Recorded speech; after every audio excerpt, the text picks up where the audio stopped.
Hello students, अब हम कर रहे हैं आपका नेक्स्ट चैप्टर। बिल्कुल इजी सा चैप्टर है, वेक्टर अलजेब्रा। ठीक है, तो इसमें आपकी 4 एक्सरसाइज है और कुछ आपके इसमें से बीच में से टॉपिक कटे हुए हैं, वो मैं आपको बीच में बता दूंगा।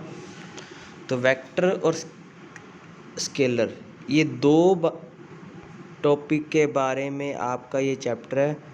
भी वेक्टर क्वांटिटी क्या होती है और स्केलर क्वांटिटी क्या होती है। ठीक है, तो इन दोनों का मतलब आपको पता होना चाहिए, भी स्केलर क्या होता है और वेक्टर क्या होता है। ठीक है, इन दो के बारे में अपने डिस्कस करेंगे। जैसे फॉर एग्जांपल आपसे मैं कहूँ भी, मान लो ये एक घर है, जैसे किसी का घर, मान लो रोहित का घर है ये।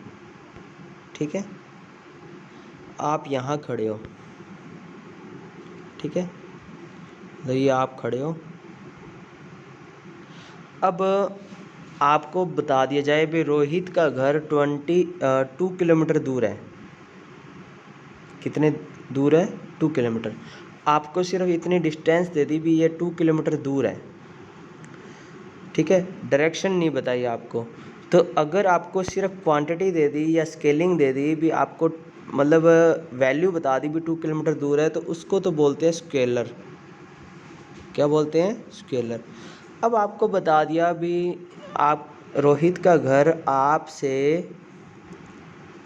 ये होता है north south east west, west की तरफ 2 किलोमीटर है। क्या है?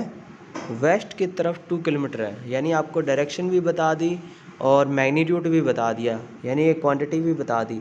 तो क्वांटिटी प्लस डायरेक्शन या मैग्नीट्यूड प्लस डायरेक्शन आ जाए तो उसको बोला जाता है वेक्टर। क्या बोला जाता है? वेक्टर। तो ध्यान रखिए, वेक्टर की डेफिनेशन क्या होती है। अगर किसी भी क्वांटिटी, किसी भी वैल्यू में अगर क्वांटिटी प्लस डायरेक्शन हो तो उसे बोला जाता है वेक्टर। अगर सिर्फ क्वांटिटी या मैग्नीट्यूड हो तो उसको बोला जाता है स्केलर। जैसे मान लो मैं आपको कहूँ, जैसे हाइट किसी की 10 मीटर है, तो डायरेक्शन तो नहीं होती ना इसकी, इसलिए इसको बोलते हैं स्केलर। तो ये इस बारे में ये चैप्टर है, थोड़ा सा बिल्कुल ईजी सा है। जैसे देखो, in our daily life we comes to accuse what is your height, how should football player hit the ball, give the pass to team। ठीक है, ये सब क्वांटिटी होती है, इसको मैग्नीट्यूड बोला जाता है। ठीक है, और जैसे फॉर एग्जांपल कुछ क्वांटिटी ऐसे होती है जो मूव करती है। ठीक है, पोजीशन में इसकी मूव हो जाती है, ये फिजिक्स में काम आती है। जैसे फॉर एग्जांपल ये जो mass, time, distance, speed, area, volume, ये स्केलर क्वांटिटी होती हैं। क्या होती हैं? स्केलर। क्योंकि इसमें सिर्फ मैग्नीट्यूड होता है। मैग्नीट्यूड जैसे मास है, तो किसी का मास यानी जैसे मान लो 10 किलोग्राम की एक थैली है, ठीक है, जिसमें चीनी है, तो इसकी कोई डायरेक्शन तो नहीं होती ना, इसलिए इसको क्या बोला जाता है? स्केलर बोला जाता है। स्टूडेंट, क्या बोला जाता है? Scalar. Velocity, acceleration, force, force. अब फोर्स है, फोर्स की एक डायरेक्शन होती है। जैसे मान लो ये 10 किलोग्राम का एक पत्थर है, तो अपने कितने का फोर्स लगाएं? तो फोर्स की डायरेक्शन भी तो होती है ना, इस तरफ फोर्स लगाएंगे तो इधर हो जाएगा 5 न्यूटन का फोर्स, उसके बाद इसकी डायरेक्शन लिखी जाती है। तो ये हो जाती है स्केलर। क्या हो जाती है स्टूडेंट? स्केलर। तो ये आपको कुछ याद रखनी है, स्केलर क्वांटिटी, और बस इसके बारे में है। अब फॉर एग्जांपल एक लाइन है, ये एक लाइन है, ठीक है, और अपने को पता नहीं भी इसकी लेंथ कितनी है और किस की तरफ से ये जा रही है। अगर मैं यहाँ ये डिनोट कर दूँ, ए से बी की तरफ ये लाइन पॉइंट जा रहा है, मूव हो रहा है, और इसकी जो डिस्टेंस है वो 5 मीटर है। तो 5 मीटर ए से बी की तरफ ये कोई पॉइंट यहाँ पड़ा था, या कोई वैल्यू या कार वगैरह थी यहाँ थी, यहाँ से ए से बी की तरफ जा रही है, तो ये बन जाती है वेक्टर। क्या बन जाती है? वेक्टर। ठीक है, और वेक्टर को शो करते हैं किसी दो पॉइंट के ऊपर ऐसे तीर लगाकर, ऐसे भी ए से बी की तरफ जा रहा है। ठीक है, तो ये आपका, जैसे ये देखो, वेक्टर को ए बी से शो करते हैं या स्मॉल ए वेक्टर से भी शो कर सकते हैं। अब वेक्टर की जो मैग्नीट्यूड होता है वो 0 से कम नहीं हो सकता, क्योंकि कभी जो लाइन है वो नेगेटिव में नहीं होती, ध्यान रखना। ठीक है, ये वाला ये आपके नेक्स्ट एक्सरसाइज 30.2 में आएगा, ये मैं आपको बताऊंगा। आज अपने ओनली 10.1 एक्सरसाइज में, सॉरी अपने 10.1 एक्सरसाइज कर रहे हैं। जीरो वेक्टर क्या होता है? जिसका इनिशियल पॉइंट और टर्मिनल पॉइंट वही हो उसको बोलते हैं जीरो वेक्टर। जैसे वहीं से स्टार्ट हुआ वहीं पे ख़त्म हो गया। जैसे ए से बी की तरफ जाते हैं ना अपने, तो ए से बी की तरफ गए नहीं, ए से ए की तरफ ही हो गया, तो उसको बोलते हैं जीरो वेक्टर, यानी स्टार्ट ही नहीं हुआ। ठीक है, तो ये कुछ क्वांटिटी है। को इनिशियल क्वांटिटी वो होती हैं जो एक ही पॉइंट से स्टार्ट होती हैं ऐसे। तो ये कुछ डेफिनेशन है। को लीनियर वो होती हैं जो एक ही लाइन पर हो या एक दूसरे के पैरेलल हो। ठीक है, वो two more vector collinear if they are parallel to the same line, parallel हो एक दूसरे के। ठीक है, उसको बोलते हैं कोलिनियर। इक्वल वेक्टर जो पूरे पूरे इक्वल हो, जैसे ये ए वेक्टर है, ये बी वेक्टर है, तो ये दोनों आपस में इक्वल होंगे। नेगेटिव वेक्टर, अगर ये ए वेक्टर है, ये दूसरा माइनस ए वेक्टर है, ये आपस में नेगेटिव वेक्टर होंगे। जैसे एक से बी की लाइन है ना, ये ए से बी की तरफ जाते हैं, तो बी से अगर ए की तरफ जाएं तो वो नेगेटिव वेक्टर बन जाएंगे। ठीक है, अब देखो जैसे पहला क्वेश्चन करवाने जा रहा हूँ।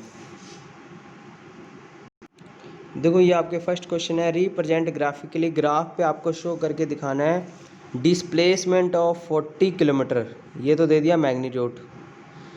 30 degree east of north, north से ईस्ट की तरफ 30 डिग्री बनाना है। ठीक है, तो आपको पहले डायरेक्शन पता होनी चाहिए। ये नॉर्थ होता है, ये साउथ होता है, ये ईस्ट होता है और ये वेस्ट। नॉर्थ से ईस्ट की तरफ 30 डिग्री। ठीक है, और 40 किलोमीटर आप जितना मर्जी बना सकते हो। ये स्केल ऐड कर लेना, जैसे इतना ले लिया 10, तो ऐसे 4 बना देना। और 30 डिग्री यानी 30 डिग्री आप स्केल से डिग्री डी से माप सकते हो, तो ये पॉइंट आ जाएगा OP। ठीक है, ये एक वेक्टर बन जाएगा OP वेक्टर। तो इसको आपको ग्राफ पे बनाना था, बिल्कुल इजी सा क्वेश्चन है। ठीक है, नेक्स्ट क्वेश्चन देखो, बताना है कौन कौन सी स्केलर क्वांटिटी है और कौन कौन सी नहीं है। तो जो वैल्यू जिसमें डायरेक्शन हो, मैग्नीट्यूड हो, उसको बोलते हैं वेक्टर, और जिसमें सिर्फ ओनली मैग्नीट्यूड हो उसको बोलते हैं स्केलर। और एक ये भी होता है पहचानने का तरीका, अगर कोई चीज़ मूव कर रही है तो उसको बोलते हैं वेक्टर। अगर कोई कांस्टेंट पड़ी है तो उसको बोलते हैं स्केलर। ये भी एक मतलब आपको पता ना चले ना, तो ये भी एक थोड़ी डेफिनेशन होती है। अगर कोई चीज़ मूव करती है, जैसे फोर्स लगाया, फोर्स लगाने में पत्थर इधर से इधर चला गया, तो ये इसको बोलते हैं वेक्टर। अगर कोई मास है, जैसे ये 10 किलोग्राम का पत्थर है, तो ये मूव नहीं कर रहा, तो इसलिए इसको बोलते हैं स्केलर, वो वेक्टर है। अब 10 किलोग्राम है, वेट है, तो मूव नहीं कर रहा, इसलिए क्या है, स्केलर। ओनली मैग्नीट्यूड है इसलिए स्केलर है। ये 2 मीटर नॉर्थ वेस्ट, डायरेक्शन भी दे दी, मैग्नीट्यूड भी दे दिया, इसलिए ये क्या बन जाएगा, वेक्टर बन जाएगा। क्या बन जाएगा, वेक्टर। 40 डिग्री दे दिया ओनली, डायरेक्शन नहीं दी। 40 डिग्री तो किधर भी हो सकता है, जैसे ऊपर वाले क्वेश्चन में डायरेक्शन भी दी थी ना। तो डिग्री ओनली क्या है, क्वांटिटी है, इसलिए ये स्केलर है। क्या है, स्केलर। बिल्कुल इजी से है। वॉट, ये भी एक स्केलर है। शक्ति होती है P वॉट, 10th क्लास में था ना शक्ति। जैसे मान लो वॉट क्या होता है, कितने वाट का है ना, वैसे ओनली, उसकी कोई डायरेक्शन नहीं होती। कुलाम, ये एक करंट होती है ना, कितने कुलाम की करंट आ रही है ना, तो इसकी भी कोई डायरेक्शन नहीं होती। और मीटर पर सेकंड स्क्वायर, ये एक्सेलरेशन होता है, इसकी डायरेक्शन होती है, जब ऊपर से नीचे आ रहा है तो इतना बन रहा है। ठीक है, तो मीटर पर सेकंड स्क्वायर ये वेक्टर क्वांटिटी है। Time period vector, third question में भी आपको पहचानना है। टाइम का कभी डायरेक्शन नहीं होता, इसलिए ये स्केलर है। डिस्टेंस भी स्केलर है। ए से लेके ए और बी के बीच कितनी डिस्टेंस है, बस अगर ए से बी की तरफ जाना है, मूव हो रहा है, तब होता वेक्टर। डिस्टेंस ओनली जैसे 5 मीटर है, तो 5 मीटर डिस्टेंस ओनली क्या होएगी, स्केलर। अब 5 मीटर ए से बी की तरफ साथ में बोला होता, तब ये वेक्टर बन जाता। फोर्स अभी बताया था, फोर्स इस तरफ लगे या इस तरफ लगे, वेक्टर है। वेलोसिटी भी वेक्टर है, कार की मूव हो रही है, जैसे वेलोसिटी कार मूव हो रही है। वर्क डन, काम हो चुका है। अगर काम कर रहे होते ना, जैसे मूव हो रहा होता, तब तो हो जाती है स्केलर। वर्क हो चुका है तो उसको बोलते हैं स्थिर हो गया, मतलब काम करके स्थिर हो गया, तो ये बन जाएगी वेक्टर। ठीक है, तो बिल्कुल इजी से क्वेश्चन है। ये देखो, इसमें आपको वेक्टर बताने हैं। को इनिशियल मैंने बताया था जो सेम पॉइंट से स्टार्ट हो, तो ये एक ही पॉइंट से स्टार्ट हो रहे हैं, ए और डी, तो ये तो है कौन से, को इनिशियल। अगला है इक्वल, जो इक्वल हों एक दूसरे के। इक्वल कौन कौन से, ये वाले दोनों जो एक ही डायरेक्शन में जा रहे हैं और लेंथ भी इक्वल है, तो डी और बी इक्वल है। ठीक है, डी और बी इक्वल है। थर्ड में पूछा कोलिनियर है बट नॉट इक्वल है। कोलिनियर मतलब पैरेलल होते हैं बट इक्वल नहीं है, तो ये दोनों हैं। पैरेलल तो हैं बट इक्वल नहीं है, क्योंकि दोनों की डायरेक्शन अलग अलग है। डायरेक्शन सेम हो और पैरेलल भी हो तो वो होते हैं इक्वल। ठीक है, अब ये ट्रू फॉल्स बताना है आपको। ए और माइनस ए कोलिनियर होता है भाई, ये वाला और एक इधर वाला, तो पैरेलल है, कोलिनियर है। कोलिनियर का मतलब होता है या तो पैरेलल होने चाहिए या एक ही लाइन पर होने चाहिए, तो ये कोलिनियर है, पहला तो सही है। Two collinear vector are always in magnitude, no, मतलब दोनों का मैग्नीट्यूड इक्वल होता है हमेशा, गलत है। जैसे मान लो ये है, ये एक वेक्टर ये है, दूसरा ये है, तो क्या ये कोलिनियर है? हाँ पैरेलल है ना, बट क्या मैग्नीट्यूड सेम है? मान लो ये 2 मीटर का है और ये 4 मीटर का है, तो मैग्नीट्यूड सेम नहीं आ रहा, तो two collinear vector always equal magnitude में नहीं होते। ठीक है, तीसरा, two vectors have same magnitude are collinear, क्या ये सही है? बी, जैसे मान लो ये भी 2 मीटर का, इधर की इसका मैग्नीट्यूड सेम है और इसका मैग्नीट्यूड भी सेम है 2 मीटर, क्या ये इक्वल है? नहीं है इक्वल। कोलिनियर तो हैं, मैग्नीट्यूड भी सेम है बट इक्वल, कोलिनियर तो बोला ही नहीं उसने, है ना। Two vector having same magnitude are collinear, भी कोई दो वेक्टर हैं जिसका मैग्नीट्यूड सेम है और वो कोलिनियर होते हैं नहीं होते, बताओ।